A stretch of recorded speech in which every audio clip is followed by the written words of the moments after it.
Manifesting magiging public teacher from Ma'am Chinita Jane. Hi teachers, hi future LPTs! Kumusta? Kumusta? At dahil dyan, pag-usapan natin paano ba maging public teacher. At dahil nga January 2025 na, malapit na po ang new school year, of course marami ng mga division office dyan ang mga nag-a-announce na. At isa nga sa mga ito, yung division office namin dito. At sa video nga ito, i-share ko po sa inyo paano nga ba maging public teacher. Ano yung mga dapat nating ihanda? Ano yung mga dapat nating gawin? Paano ba tayo makakakuha ng code? Ano yung mga papasa nating papel? Paano yung sa orientation, demo teaching, and answering TRF? At marami pang iba. Sa totoo lang, marami na ako na-share about DepEd ranking process, especially my journey. Pero marami ngang mga nagtatanong pa at sasagutin natin yan dito sa mga video na ito. Yes, I think maraming mga video talaga dahil iisa-isahin na talaga natin. Nga, nag-post na po yung DO dito sa San Fernando, Pampanga. So, para ito sa mga teacher applicants ng 2025 to 2026 school year. So, credits po sa Facebook po ng HRMOSDO City of San Fernando, Pampanga. So, yung nakalagay sa number 1, nakalagay na po dito, sinasabi kung ano yung laman na itong memo, yung mga activities na gagawin at ano yung mga schedule. So, sa number 2, ini-encourage na nga lahat ng elementary and secondary school heads na ipaalam ito sa mga teacher applicants. So, ito nga sa number 1, call for submissions of applicant or issuance of division memorandum. Ibig sabihin, popost nila or pinost na nga nila itong memo na ito, which is noong January 27, 2025. At pinost nga nila ito through their FB page. Number 2 is the registration of applicant. Ito yung magre-register sila via Google Forms. At dito sa letter na ito, meron nga pong link na pupuntahan nila, which dun sila magre-register to get their code. Yes, napakahalaga nito kasi dito nila makukuha yung mga code nila. Bakit? Kasi dito po, hindi na po yung pangalan, yung nilalagay natin, hindi yung pangalan natin yung gagamitin, kundi code. Marami silang sinasabi pero isa daw sa mga sinasabi nila, bakit code? Para maiwasan yung may namimili ng pangalan. Char. Pero hindi po ako sure talaga. Pero yun nga po, by code po talaga. And ano yung tentative dates? January 27 to February 14. Patay, walang date niyan. Charis. So sa number 3, orientation. Ito yung napakahalaga. Kasi kapag hindi ka pumunta sa orientation, hindi mo malalaman kung ano yung mga gagawin. Tama ba? But by the way, depende yan sa division office natin kung ano yung mga activities and schedule na ipapagawa sa atin. Lahat to ginagawa, pero minsan may nauuna sa ibang DO na sa amin sabay. May ganon. Sige, pag-usapan natin yan sa part 2. Hello ma'am, pwede po makuha link ng soft copy ng requirements ng mga ipapasa sa DepEd ranking? Di ko po kayo ma-search sa Facebook po. Hi teachers, hi future LPTs! Kumusta? Kumusta? And let's have part 2 ng ating DepEd ranking process ngayong school year 2025 to 2026. At ang sabi ko nga sa inyo, ang una nyo dapat tignan, yung FB page po ng inyong division office kung saan po kayo magpapasa ng mga papel, kung saan nyo po gustong maging public teacher. And nasa number 3 na nga po tayo ng orientation. So ang sabi ko nga po sa inyo, napakahalaga po kung kayo po ay nag-a-apply, napakahalaga po na mag-attend po kayo ng orientation. So sa mga hindi pa po nakakaalam, 2 beses po ako nagparang. Pero sa magkaibang division office po. Sa una po, DO ng Pampanga. Nagkaroon kami ng orientation, pero online po nun. And tinuro lang ano yung mga dapat namin gawin at binigay yung mga schedule po. And sa Pampanga po, Pampanga muna pag-usapan natin, sabay po yung TRF and demo po nung panahon na yon. Bago kami mag-demo, nag-TRF na muna kami. Ito yung Teacher's Reflection Form, yung may sasagutin po tayo. But, dito naman po sa San Fernando, yung orientation po, pagkatapos ng orientation, ano ba ginagawa dito sa orientation? Siyempre, ipapaliwanag ano yung mga dapat nating ipasa, ano yung mga dapat nating gawin, gusto mo ba talaga maging teacher, ganon. And after nga ng orientation, doon naman po kami sumagot ng TRF. 'Di ba? Magkaiba po yung DO ng Pampanga sa DO ng SF. Iba yung process. After namin sumagot ng TRF naman, San Fernando pinag-uusapan natin, pinabunot naman kami kung ano po yung mga topic at grade level na ide-demo namin. Kung saan kami magtuturo, anong ituturo namin. After yon ng TRF. Tandaan, araw po yun ng orientation. Kaya nakalagay dito 7:30 a.m. to 5 o'clock p.m. Kaya napakahalagang pumunta ka sa orientation. Kasi kapag hindi ka nakapag-TRF, napakalaking bagay na mawawala sa'yo. Dahil ilang points ba itong TRF na ito? Kasi ang TRF po, 25 points. Isipin mo yon, out of 100 points, 25 na agad ang mawawala sa'yo. Kaya napakahalaga. Pangalawa, wala kang topic, wala kang grade level na ituturo kung gusto mong mag-demo. Kasi sa araw na yon, ibibigay po kung ano yung topic and anong grade level ka magtuturo. Next, punta tayo sa number 4, submissions of complete documents at the school level. So hanggang kailan to? Feb 24 to March 7. Bawal pong malate. Okay, maraming may tanong dito. Ilang school po ba ang pwede naming pasahan? Saang school po ba kami pwedeng magpasa? At sagutin po natin ito sa part 3. Okay, ang sagot nga po pala dito, isearch nyo lang po sa Facebook, Veron Cruz. Pero sa susunod na part po, isi-share ko po sa inyo paano nyo makukuha. Newly grad, BSED, English, katakot isipin, paano makapasok sa DepEd. Ha. Hi teachers, happy trail please. Kumusta? Nakakakaba pero hindi naman nakakatakot. Kung gusto mo talaga maging public teacher, go. Hindi biro, pero pag para sa'yo, para sa'yo. Pag oras mo nang maging teacher talaga, sa'yo na. And always think positive. Pero kung ganun pa man, magkaroon ng plan A, plan B, hanggang plan Z. Charis. And now, let's have part 3 ng ating DepEd ranking process 2025 to 2026. Okay, nandito na nga tayo sa pagpasa ng ating mga pertinent papers. Ano ba ang ibig sabihin nitong pertinent papers? Ito yung mga documents na kailangan nating ipasa. So tandaan, hintayin nyo rin po kung ano po yung sasabihin nila, yung mga instruction nila, ano po yung mga gagawin nyo sa mga papers. Ano pong size, anong font, mga ganyan. Sino yung mga dapat yung ilagay na pangalan? At anong kulay ng folder? Okay, so sabi ko nga sa inyo, isi-share ko nga sa part 3, kung ilang beses tayong pwedeng magpasa ng papel o ilang school ang pwede nating pasahan. Isa lang po ang sagot dyan. Kung sa isang division office, isang school lang po ang pwede nyong pasahan. Especially kung elementary ka or BE-Ed. Pero kung ikaw ay pang senior high school or pang high school, pwede ka magpasa sa elementary, high school, or yung junior high school and senior high school. Pwede ka pong magpasa dyan para marami kang choices. Huwag lang sanang magsabay-sabay yung schedule ng demo. Pero tandaan, isang school lang. Halimbawa, sabi ko sa BE-Ed, sa mga elementary teachers, isang school lang ang pwede mong pasahan. At saan ka ba dapat magpasa? Of course, dapat lokal ka. Ibig sabihin, taga dun ka talaga kasi localization po tayo. At dyan po ako, nako. Kahit rank 1 po ako, hindi po ako nagkaroon ng item because of localization. Dapat malapit ka sa school, dyan sa barangay nyo, o kaya may kilala kang teacher. Charis. Pero totoo yun. Para hindi ka mahihiya, pero dat wala nang hiya-hiya. And lagi mong pag-pray, may item sa school na yon. Kasi kung walang item, wala rin. Pero think positive, magkakaroon at magkakaroon ng item yan. Okay, next, sa mga secondary. Kung gusto mo magpasa sa pang-elementary, isang school lang. Kung gusto mo magpasa sa high school, isang school lang din ng high school at isang school lang para sa senior high school. Kaya, tigi isang school lang po. Another na tanong, kung dito sa Division of San Fernando, Pampanga, nagpasa na ako ng papel, pwede kaya ako magparank sa ibang DO? Yes, pwede pa rin po. Basta tandaan, lokal ka. Para hindi sayang yung pagod. Pwede ka pa rin magpasa sa ibang division office. Pero depende sa mga division office.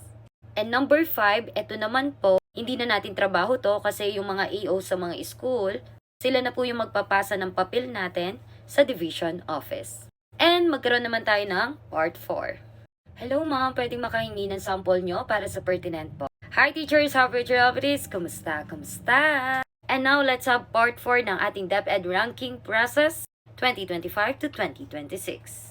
And yes po, i-share ko po sa inyo yung mga sample ng pertinent papers. Pero bago nga yan, alamin na muna natin ano yung mga activity o mga ginagawa dito sa DepEd ranking.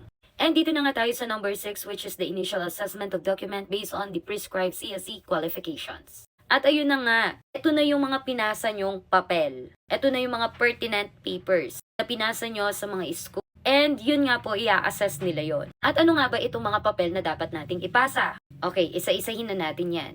Una, yung letter A, which is the letter of intent. So, i-address nyo yan sa superintendent. Okay, pagdating po dito, depende. Kasi dito sa Division of San Fernando, naka-address sa superintendent. But, nung nasa Pampanga ako, ang una kasi talagang gagawin is magpasa muna ng papel sa school. Yung sa preferred mo na school kung saan mo gustong magpasa ng papel. Kasi nga, sabi ko sa inyo, depende yan sa division office kung ano ang proseso. And paano nga ba gumawa ng letter of intent, isi-share ko rin po sa inyo yan. So, ano muna dapat yung mga ipiprepare natin? Letter B or pangalawa, ito yung PDS natin, isi-share ko rin sa inyo paano gawin to. And yung work experience sheet. Meron po tayo niyan sa Google Drive, huwag kayong mag-alala. Letter C, photocopy of valid and updated PRC license ID. Okay, mas okay po itong PRC ID natin is authenticated, tandaan. Pero depende yan sa DO ninyo kung gusto nilang authenticated or hindi. Pero mas maganda, authenticated na. Para sure tayo. Letter D, certificate of rating. Ganun din, authenticated na rin po. Photocopy of TOR. Saan natin makukuha ito? Sa school po natin. Tandaan, hindi po yung TOR na for board exam. Yung remarks niya, hindi po ha. Yung pag-apply, employment like that. And kailangan, naka-certified true copy din po. Letter F, certificate of training. Ito yung mga training na napuntahan mo na, mga seminar. Pwede din po dito, ito na yung training na nagbibigay ng points sa atin. I-share ko rin po sa inyo saan maganda at makakakuha kayo ng perfect na 10 points. Next, certificate of employment. Gumaganyan yung mata ko kasi ang liit. Contract of service o kaya service record. Ito yung may mga experience na sa work. Kung wala, edi wala. Pwede naman po kasi kung wala talaga, wala. Letter H, voter's ID or voter's certificate. Sabi ko nga po sa inyo, localization tayo para alam nila kung taga saan po talaga kayo. Letter I, NBI clearance. And letter J, the checklist of requirements. Ito yung checklist of requirements. And omnibus sworn statement. Ay omnibus po napapapirma natin sa PAW. And letter K, detailed lesson plan. So, para ito sa San Fernando, Pampanga. Kaya napakalaga na pumunta po kayo sa mga orientation para alam nyo rin kung ano yung mga dapat yung ihanda po talaga. Pero karamihan po talaga, pare-pares lang po ng ipinapapasa sa atin. Pero nung nasa San Fernando, ay sa Pampanga po ako, sorry. Again, nung sa Pampanga ako, hindi na ako nagpasa ng detailed lesson plan. Kasi ibang araw yun. And let's continue this sa ating part 5. Hello ma'am, sana mapansin po yung pong mga ipapanotarize sa pertinent paper. Pag sa mayor po ba, need pa ng additional requirements or yun sa CS form, CAV Annex C lang po. Hi teachers, hi future LPDs, kumusta? At dahil nga dyan, pinag-uusapan natin itong DepEd ranking process. At alam nyo ba, kakabasa ko lang. But again, depende ito sa division office po natin. At dito nga sa number 9, i-correct nyo ako ha. Pero yung pagkakaintindi ko dito, para hindi na tayo daw gumastos, hindi na po nire-required yung magpa-notarize. Ito kasi yung kapag pumupunta tayo, yung nagpapanotaryo pa, pumupunta tayo sa PAW, ganyan. Yung iba kasi pumupunta pa sa mga private, para magpa-notaryo. Kami naman nun sa PAW, hindi. Pero yun nga, sinasabi daw na hindi na nila nire-require. Pero yun nga po, again, depende po yun sa division office. And now, balik na muna tayo sa mga activities na dapat gawin. Ano yung mga kaganapan, mga dapat hintayin, mga dapat nating alamin. Ayun na nga sa number 7, issuance of initial evaluation result. Ito yung ipapakita na sa inyo kung ilan na yung points ninyo. Wala pa kayong demo and TRF dito. Ano yung mga points nila dito na sasabihin? Ito yung points mo sa training, which is yung training may 10 points. Next, yung experience mo. Yan, kasi ipapasa mo na yung papel na yan, yung may certificate of employment, ayan, ganyan. And sa education naman, kung ikaw ay nagmamaster or graduate ka na ng Masters of Education, Masteral. And yung LET rating.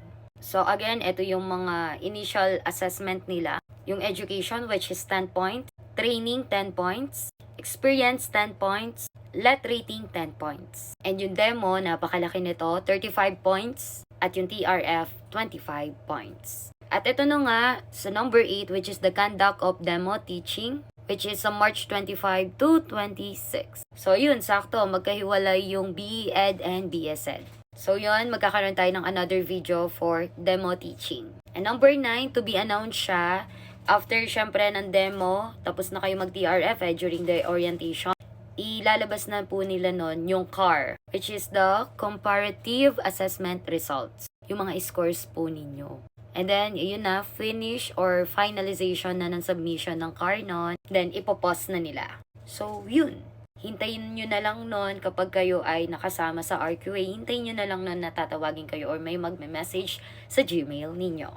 And yun, pag-usapan na natin isa-isa itong mga requirements. So, ito yung mga checklist of requirements na dapat nyong i-ready na po. But, balik tayo dito. Paano kayo magkakaroon ng code? Saan nyo ito makukuha? At ito yung susunod nating gagawin. Ipapakita ko sa inyo paano mag-register. At para sa ating yang Part 6. This year, papasa ako sa RQA. First try ko to, manifesting Ma'am Crisita. Yes, walang imposible po. And now, let's have our Part 6. At sabi ko nga po sa inyo, alamin naman natin paano tayo makakakuha ng code. At paano nga ba mag-register. So, marami na rin ngang nagtatanong sa atin kung paano daw po. Ma'am, hindi po nabubuksan yung link. Okay, tignan natin yan. Pag-usapan natin yan. At dito nga, depende sa level ninyo yung pupuntahan ninyong link. And dahil nga tayo ay BE-Ed, itatry ko itong General Education. So, itatype ko po ito. At ito nga, pupuntahan na natin itong link na ito. And ito na nga yung Initial Evaluation Form. So, yan, pindutin lang yung I have agreed, then next. At ito nga, choose position, anong level, elementary of course. Then, lalagay mo lang yung name mo. So, yan, age, sex, civil status, religion, yan yung mga tanong. And kung ano yung previous or present position mo. Then, next ulit tayo, educational background naman. And then, kung anong degree and with master's degree. Next naman po yung mga trainings.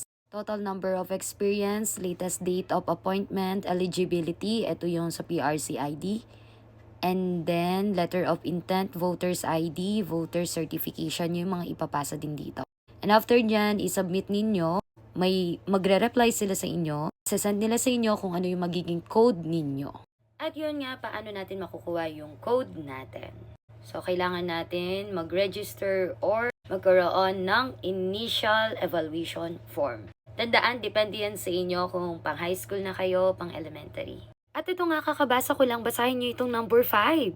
Remaining applicants in the CAR RQA for SY 2024-2025, including those who failed to meet the cut-off score of 50 points. Yung mga hindi pa ganon nakapasok dun sa RQA. Yung medyo kinulang tayo. May opt to carry over their scores and update their credentials without having to undergo the entire recruitment process. Ibig sabihin, pwede nyo magamit yung dati nyong scores. Yung hindi na kayo susunod dun sa lahat yung entire requirement process. Entire recruitment process. So, ang gagawin nyo lang, mag-submit lang kayo ng letter of intent to participate on the recruitment process. Ito yung sinasabi nila, like for example, kung naka-perfect ka na ng demo and TRF, okay lang wag ka na mag-demo and TRF. Kumbaga, may mga i-update ka na lang na score. Pero yun nga, kung bumagsak ka dahil sa demo and TRF, syempre, ayusin mo. Galingan mo. Kaya mo yan. Ikaw pa. At yun nga, sabi nga, yung topic sa demonstration, teaching, during the orientation, ibibigay po yon sa araw ng orientation. And wala na daw pong consideration para sa mga hindi mag-a-attend ng orientation. Yun nga yung sinasabi ko sa inyo. And sa susunod na part naman, alamin natin yung mga requirements. Ang hirap magparang. From Teacher Camille LPT. Hi Teachers, Harvey Geraldis! Kumusta? Kumusta? Okay, mahirap ba talaga magparang? Hindi siya biro. Pero kung gusto mo talaga, kakayanin. Wala namang madali. Siguro depende. Pero kung gusto mo talagang gawin, talagang pagsisikapan. Hindi talaga biro mag-asikaso ng mga papel, mag-demo. Pero kung paghahandaan, madali lang yan. Pero siguro walang iba nang sasakit. Yung nag-rank 1 ka tapos di ka nagkaroon ng item. Char. But everything has reason. And now, sabi ko nga sa inyo, at sabi ko nga po sa inyo, isi-share ko naman sa inyo yung mga pertinent papers. Yung mga dapat nating ipasa. At ayun nga, ang daming nagtatanong, Ma'am, ano po ba yung Facebook mo? Ma'am, nawawala po yung Google Drive link. Hindi po totoo yun. At ito na nga, isi-share ko na. Ang tagal ko nang shinare, di lang kayo nanonood. At ito nga po yung FB page ko, hanapin nyo lang po.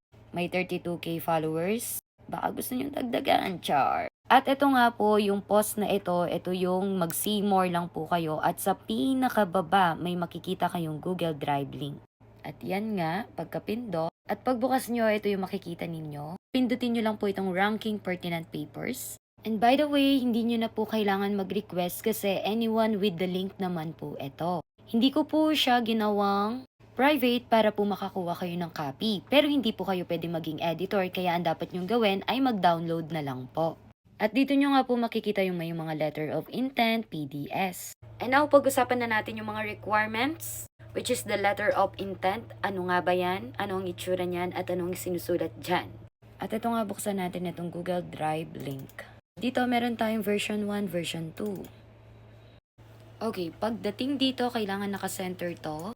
I-download nyo na muna po ito bago nyo ma-edit. Napakahalaga po na alam nyo na po yung, ano po ba tawag dito? Header po ba? And then yung logo, basta may ganyan po. Na nakaano po yung school division po, yung DO ninyo. And pagdating naman dito, name of school of the school's division superintendent. Kung kanino nyo nga po i-address. So, depende yan sa inyo at tanong nyo po kung sa principal po ba o sa superintendent. Then, ilalagay yung position, name of school, location of school. Or kaya, name of the superintendent, position, name of the DO, ganun po. And then, lalagay po kayo, dear sir or ma'am.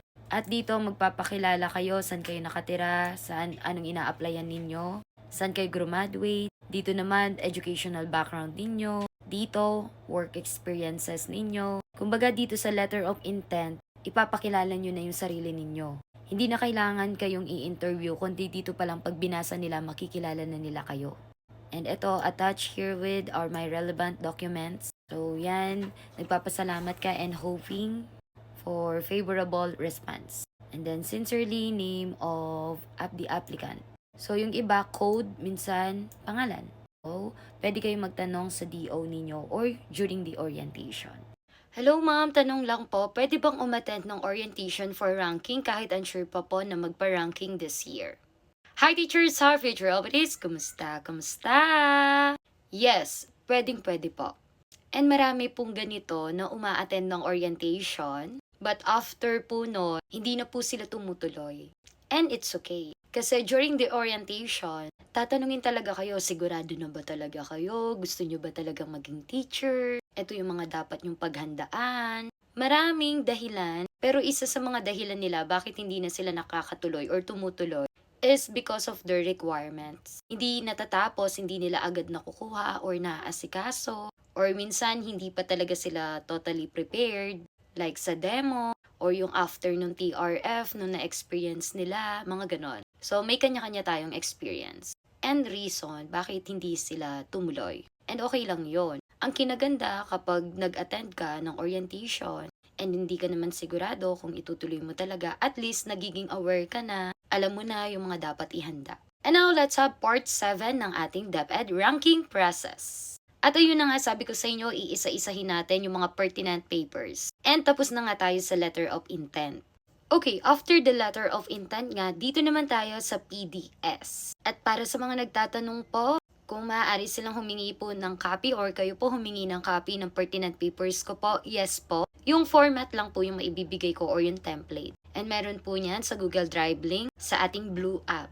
And now, punta na tayo dito sa may PDS. At ito nga po yung PDS or Personal Data Sheet, which is CS Form number 212 revised 2017. And dito nga ilalagay yung surname, first name, middle name. So kumbaga personal data nga ito. Next, ilagay mo yung date of birth mo, huwag ka magkakamali na una yung month, day, and year. Then place of birth, ayan. So as you can see, personal data nyo yan. So alam nyo na po ito. Kung wala pa kayong GSIS, pag-ibig, okay lang po. Ilagay nyo na lang NA. Then dito po, ilagay nyo yung residential nyo and permanent address. Please ingatan niyo yung paglagay nyo ng address, especially localization na po tayo. Then dito naman ilalagay yung family background. After naman nun, itong school or educational background. Syempre, una nyo po elementary, then secondary, kung may vocational, go. Then college, graduate studies. And maglagay po ng signature and date.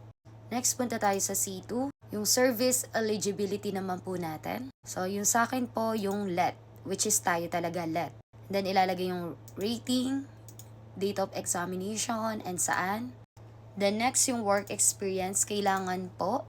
Yung dito sa taas lagi, yung recent. So, matagal na ito. Ito yung dati ko.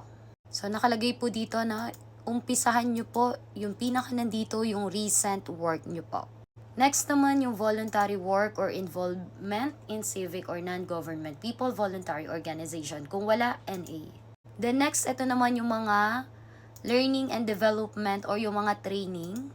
Which ito, nakatulong po sa akin talaga sobra. Charis. Opo, totoo po. 10 points yan. Naka-perfect po ako. Hindi ko na po nilagay yung mga nasa college po ako kasi hindi na po. Dapat daw po ang ilalagay. Kag-graduate mo, ano yung mga training na inattend mo. Yun po. The next other information kung may mga special skills ka pa.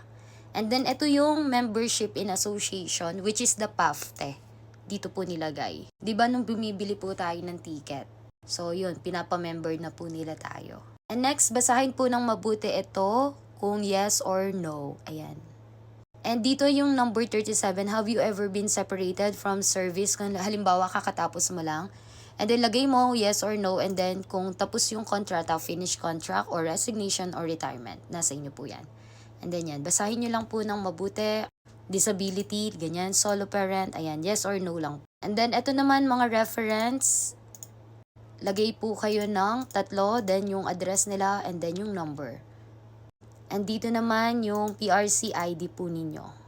Then, name, signature na lang, tas kailan nyo ito ipapasa. So, ito yung sinasabi ko, yung person administering oath. Sasabihin po sa inyo kung sino po yung ilalagay nyo dyan.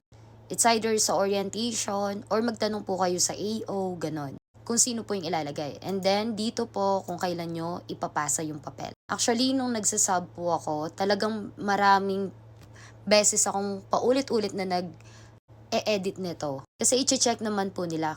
Ba't parang kinakabahan ako? And then dito yung right thumb mark ninyo. Then yung picture passport size po. And again po, ang size po nito, page layout po nito is legal or long band paper. So halos talaga lahat ng papeles ng papers po is long. Next naman po yung work experience sheet. So again, yung nilalagay po dito, is yung recent work. So this is another example. Tapos yung position, kung anong teacher ka, name of office, yung school, then supervisor, like that. And then ano yung mga actual duties mo, ano yung mga ginawa mo during your work. Then ito, another teaching experience na naman to. So, mas maganda kung ilalagay nyo sa work experience sheet ninyo which is related sa teaching. Pero kahit hindi related sa teaching, okay lang, ilagay nyo na rin po. Sasabihin naman nila kung kailangan or hindi kailangan po. At yun nga po, yun yung ating PDS and work experience sheet. Thank you po! Hello po, paano po malalaman if may item sa school na a-applyan? And paano po malalaman ang sakop na localization? Thank you in advance, Chair. Tama ba? TIA? Okay, minsan, sinasabi ng principal, sinasabi ng school, binabalita ito sa inyo kung may item.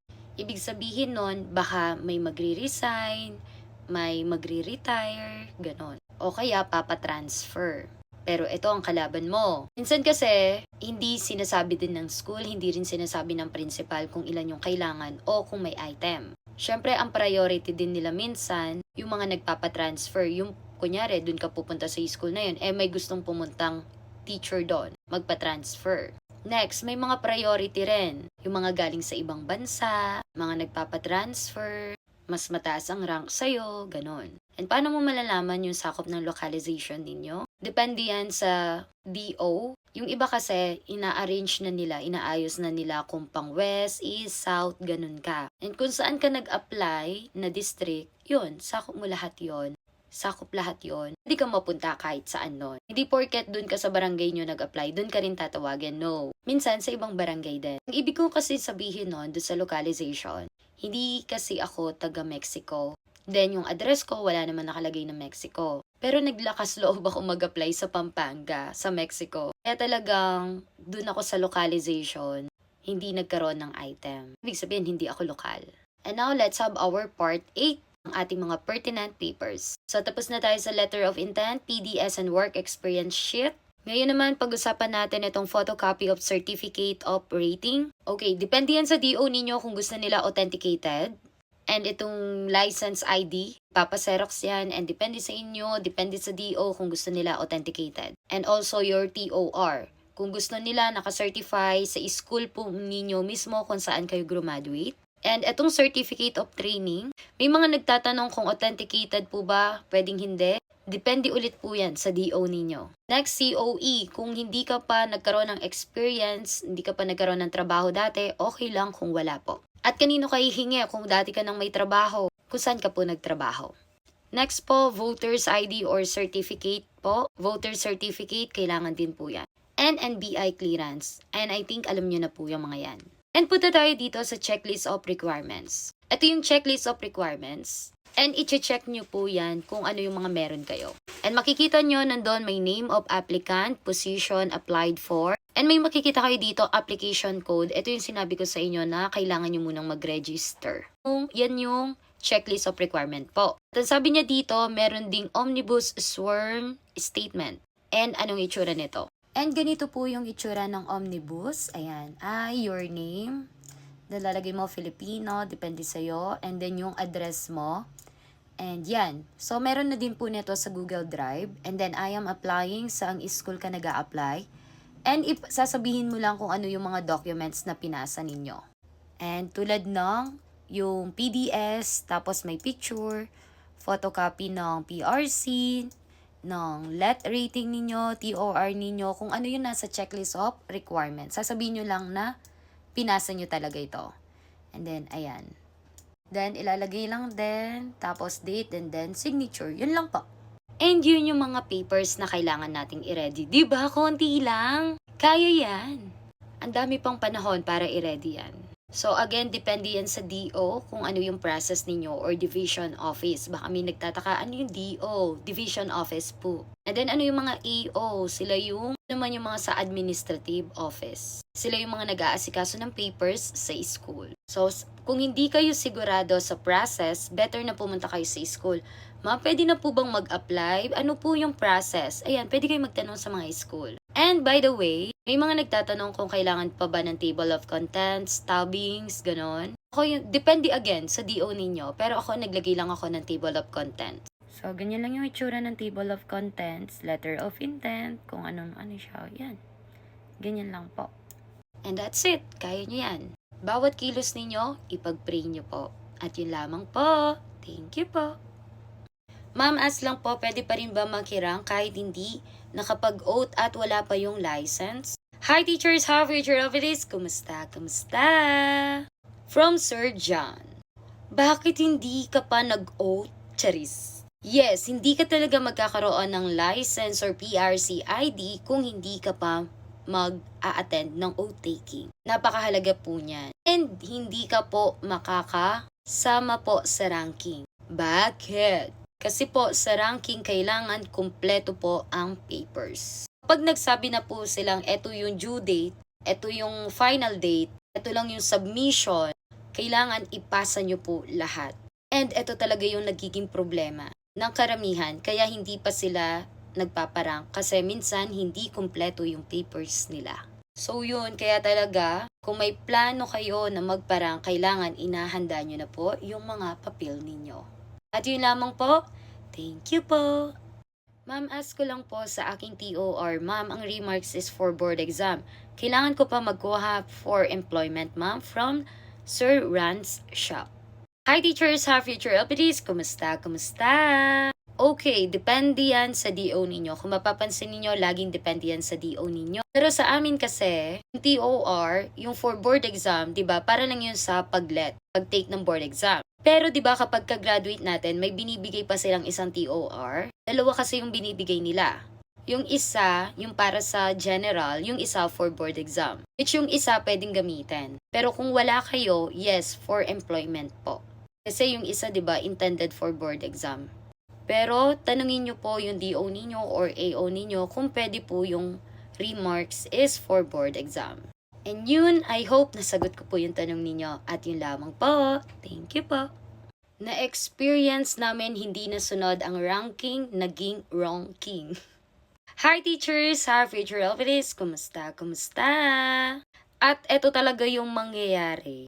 Kapag hindi kayo nag-attend ng orientation, hindi kayo nakikinig doon sa may mga experience na talaga, and ready talagang magbigay ng experience nila. Tulad ko, akala ko noon basta nakarang ka, gusto mong maging teacher, magpapasa ka lang ng papel, magkaka-item ka. But no, minsan hindi tayo kailangan humingi ng isang himala na alam naman natin na hindi sumusunod sa batas. Oo, naniniwala tayo sa miracle. Pero minsan talaga, pag hindi para sa'yo, hindi para sa'yo. Kasi tulad nun ako, hindi ko alam na pwede naman palang palitan yung residential ko. Tapang ko Sabi ko, Lord, gusto ko naman po maging teacher. Alam niyo po anong nasa puso ko. Kahit hindi ko na po napalitan yung address ko. O, anong nangyari? Yun yung unang-unang nakita nila sa akin. Kaya dapat alamin nyo talaga ano yung process ng DepEd ranking.